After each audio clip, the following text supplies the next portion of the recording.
तो ब्रेक के बाद एक बार फिर से आप सभी का स्वागत है। बढ़ते हैं आगे। न्यू फ्रेंड्स कॉलोनी के सुखदेव विहार इलाके में ट्रिपल तलाक का मामला सामने आया है, जहां महिला को उसके पति ने लड़का नहीं होने पर तलाक दे दिया। महिला की शिकायत पर पुलिस ने मामला दर्ज कर लिया है और पूरे मामले की जांच में जुट गई है। ये रिपोर्ट देखिए।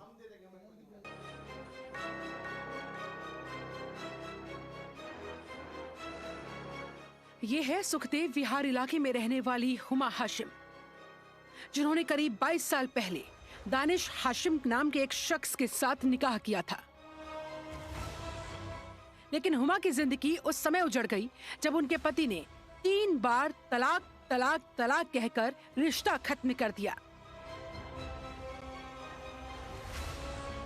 हुमा का आरोप है कि उनकी 2 बेटियां हैं, लेकिन कोई बेटा नहीं है, जिसकी वजह से उनका पति मारता पीटता था, तरह तरह की यातनाएं देता था, जिसकी गवाही हुमा के शरीर पर लगी ये चोटें भी दे रही है। इन सब मामलों में दानिश के घर वाले भी साथ देते थे। इन लॉ की, मेरी सिस्टर इन लॉ की और मेरे हस्बैंड की पहले मदर इन लॉ को यहाँ से निकालेंगे, क्योंकि इनकी मदर जो है वो थ्रू आउट हमारे साथ रही हैं। जब से मेरी शादी हुई तब से हमारे ही साथ रही हैं मेरी मदर इन लॉ। तो ये पूरी प्लानिंग करके पहले अम्मी चली गई, फिर उसके बाद ये 1.5 महीने बाद ये भाग गए। तो और वो भी जब इस तरह से भागे, जब मुस्कान का, मेरी छोटी वाली बेटी का एडमिशन हो गया था अच्छी यूनिवर्सिटी में, तो उसके लिए पैसे चाहिए थे। तो मैंने कहा इसकी स्कूल की फ़ीस जमा, इसके यूनिवर्सिटी की फ़ीस जमा कराना है।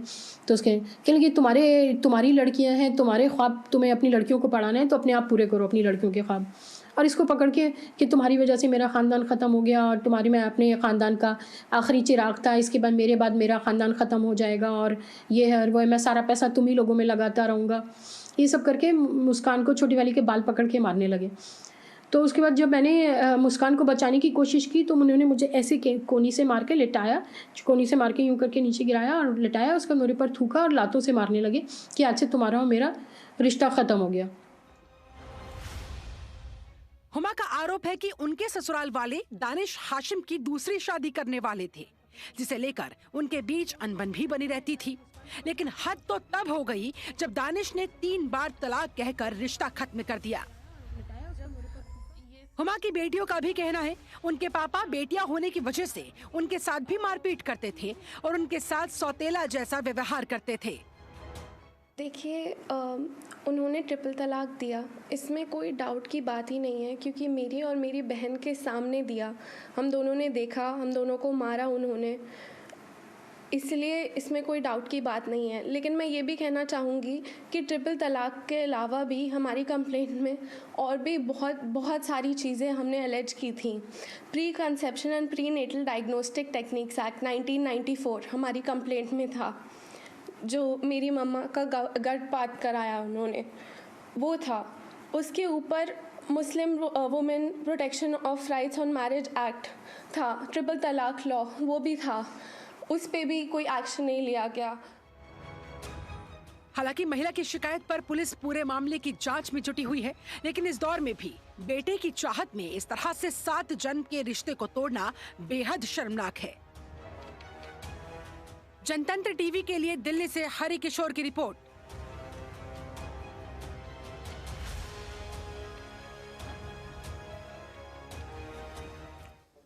वहीं दिल्ली में बेटी बचाओ बेटी पढ़ाओ अभियान की 5वीं सालगिरह मनाई जा रही है। इस मौके पर पूर्वी दिल्ली के जिलाधिकारी और लीगल सर्विस अथॉरिटीज ने संयुक्त रूप से दिल्ली के सभी सरकारी स्कूलों को एक निबंध लेखन प्रतियोगिता का आयोजन किया। इसमें कुल 2960 छात्रों ने हिस्सा लिया।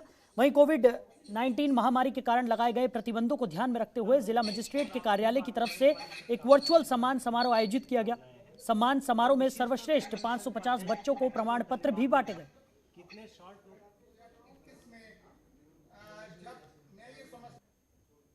बेसिकली भारत सरकार की एक स्कीम है बेटी बचाओ बेटी पढ़ाओ, जिसको प्रधानमंत्री जी ने अनाउंस किया था 5 साल पहले।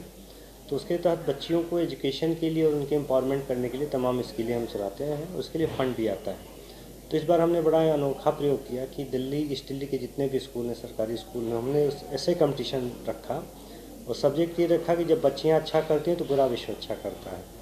इस पर करीबन 3000 बच्चों ने पार्टिसिपेट किया और हमने 500 बच्चों को सर्टिफिकेट ऑफ एक्सीलेंस दिया, जिस पर डिस्ट्रिक्ट जज साहब और मेरे द्वारा दिया गया। तो जो उनके आगे करियर के लिए भी अच्छा काम करेगा और पूरी सोसाइटी को मोटिवेट करेगा कि वो बेटर ढंग से अपना आचरण, विचार और आगे बढ़ने का प्रयास करें। वहीं दिल्ली के आईटीओ स्थित इंजीनियर्स भवन में भीषण आग लग गई। आग लगने से चारों तरफ अफरा तफरी का माहौल बन गया। लोगों ने इसकी सूचना दमकल विभाग को दी, जिसके बाद मौके पर पहुंची दमकल की 3 गाड़ियों ने कड़ी मशक्कत के बाद आग पर काबू पाया। आग के बीच भवन की छत पर एक सुरक्षाकर्मी फंस गया था। हालांकि दमकल विभाग के जवानों ने उसे सुरक्षित बचा लिया। आग किन कारणों से लगी, इसकी जानकारी नहीं मिल सकी है।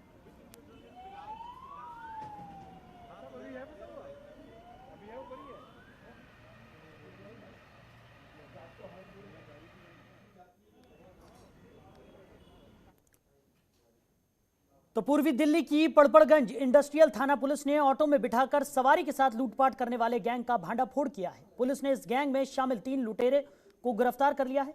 इनके पास से 4 चाकू, 4 मोबाइल और वारदात में इस्तेमाल ऑटो भी बरामद कर लिया गया है। तो डीसीपी दीपक यादव ने बताया कि गिरफ्तार आरोपी की राजकुमार, मनोज और साजिद के रूप में पहचान हुई है। दीपक यादव ने बताया कि आनंद विहार बस अड्डे से सवारी को ऑटो में बिठाकर चाकू की नोक पर लूटपाट का मामला सामने आने के बाद मामले की तफ्तीश के लिए टीम का गठन किया गया था। तो जांच के दौरान टीम को आनंद विहार के पेट्रोल पंप के पास से ये आरोपी मिले, जिन्हें गिरफ्तार कर लिया गया। हम लोगों को इस तरह के पिछले 15 दिन में 3 इस तरह के मामले रिपोर्ट हुए थे, जिसमें सवारी है उसको ऑटो में बिठाकर और बाद में चाकू के पॉइंट पर उसको लूट लिया जाता था। एक केस में एक सवारी को एक चाकू भी मारा गया। तो इसके बाद हम लोगों ने अपनी अपना पुलिस का जो स्टाफ है सिविल और यूनिफॉर्म में उसको लगा दिया था और हम लोग एक जो क्रिमिनल इंटेलिजेंस हमारी है उसके बेसिस पर भी काम कर रहे थे।